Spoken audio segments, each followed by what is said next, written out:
I'm really proud of our guys tonight.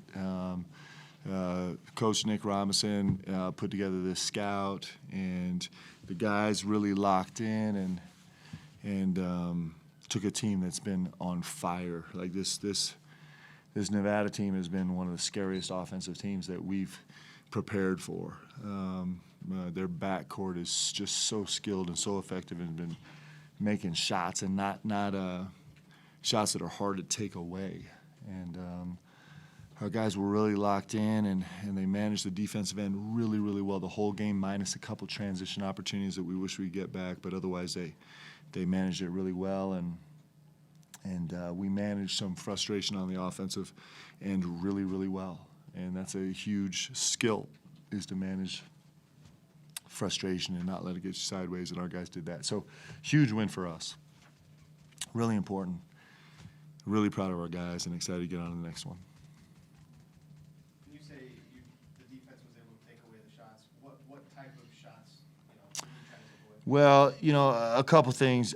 Jalen Harris has just been tearing up everybody, right? He's been a terror. He just had 31 at Air Force. I mean, most teams don't score 31 points at Air Force.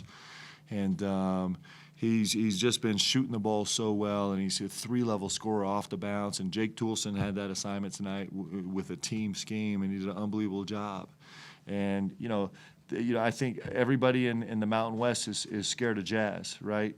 He is such an explosive scorer. He's a veteran guy, and he didn't really get the shots that he's accustomed to getting tonight. Our guys did a great job in the floppy actions. They did a great job in the kind of chin rescreen actions. A lot, in this kind of strong action where he comes back off. He wasn't getting shots that he was comfortable with for the most part. The one that he made was maybe the hardest one he shot, and so, it's a credit to our guys that they came out and really locked in defensively with these great players. They are great players.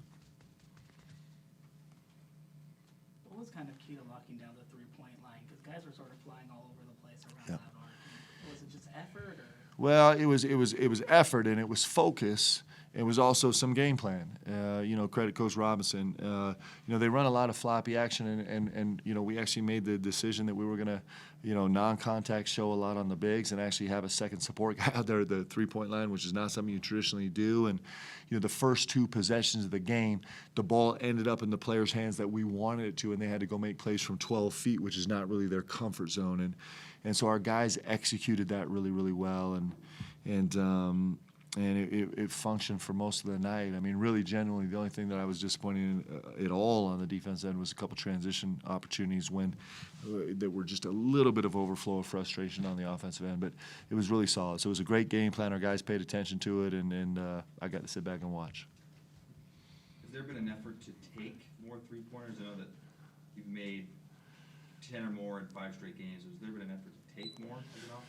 Well, I hope that the offense we become, a really mature offense is an offense that is really aggressive, and it just is willing to take what the defense gives us. When we go into games, you always have to take away something. Defensively, there's always something you have to take away, right? And so, teams this year are going to overcommit to take away Yoli Childs. They're going to overcommit to take away Jake Toulson. They're going to overcommit to take away the three-point line and make us play 2-man game downhill in the lane. That everybody we face is going to overcommit to take away something. And if you're a mature team that understands the game and comes into the game agenda-free, which is the biggest challenge, then what you do is you end up getting to what the defense has decided they're not going to take away, and that's when you have the best chance to win. And so, I do believe we can make shots. I think our guys are doing a good job of owning shots. I think we finished the first half 8 for 21, maybe 37%, and it felt like we didn't make any shots. But I felt like our guys did do a pretty good job of owning every shot, and when we do that, that's what we ask our guys to do. So if the defense is giving us threes, we're going to take them, and if they're spraying out and taking away the three, then we'll trust a 2-man game inside. Along those same lines, what does it do for your team to shoot well below your averages and still get? We talked about that at halftime. We talked about at halftime about how exciting it was to have a chance to win a game a different way, because that's what good teams do, right? Good teams find all kinds of different ways to win a game. And against UNLV, we won a game because we made every shot the whole night, right?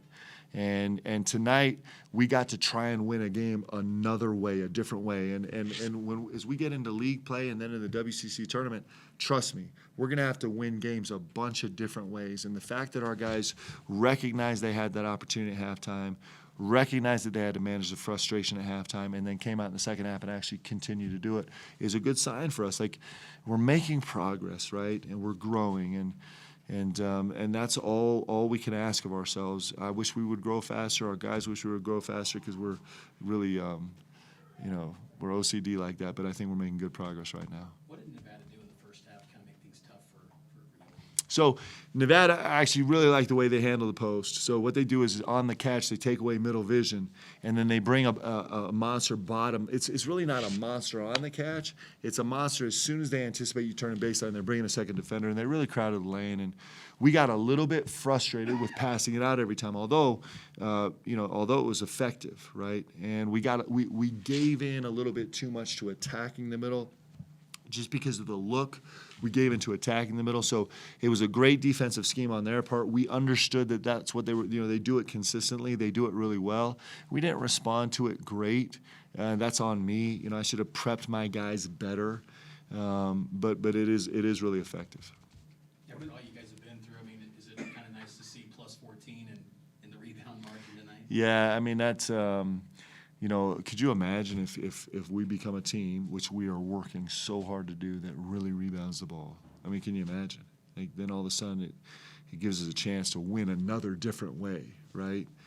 And that is a genuinely for the roster we have, that is a tall task, but it's something that we're really committed to, and we're going to fight every day to keep growing in that category. And of course, I'm super pleased with the rebounding effort tonight. Along those lines, what makes Yoli so good on the glass and defensively? So, one, he's got a pretty good nose for the ball. Two, he's got an unbelievable body. Three, he gets off the floor so quick. He's so explosive off the floor. He's got really strong hands. He has a chance to become a rebounder that rebounds at the very highest level of the game in certain situations, which are the situations that hopefully he'll be in. And so a combination of all those things.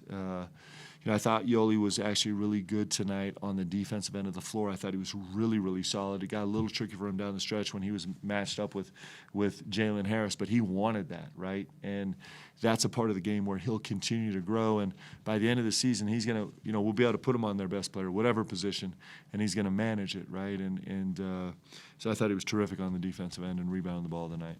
I think he had 7 at halftime. He ended up with 13, which is terrific.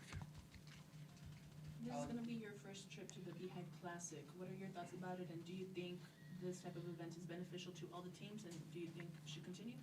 I love it. I mean, I think, in-state games, I'm a huge fan of them. And we just lost our last one, and it was probably maybe the second and a half worst experience of my entire life. I don't know if that's really true, but it was up there somewhere in the top something.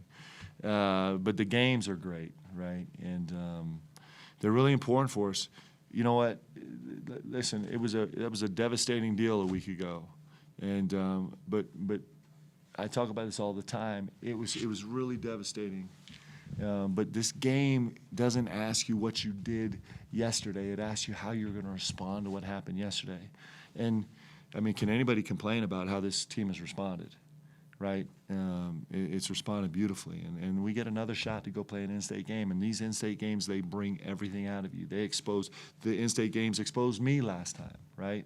And they exposed our team a little bit and exposed for us a weakness that we didn't think we had and we hadn't had up to that point. And so these games are great. And I've said it 100 times. This Craig Smith. I mean, I think how this guy cannot be in discussion for the Coach of the Year in the country last year and this year. I'm sure he is, because what he's done there has been astounding. It's been unbelievable. And so we're excited to go play a great team and see if we can come away with a victory. We good? All right, great, thanks. You guys were bored tonight. Like, there's no juice in this room right now. I mean, I'm not going to tighten up the games either. Like, you guys gonna have to sit here and suffer through 30-point wins and just take it.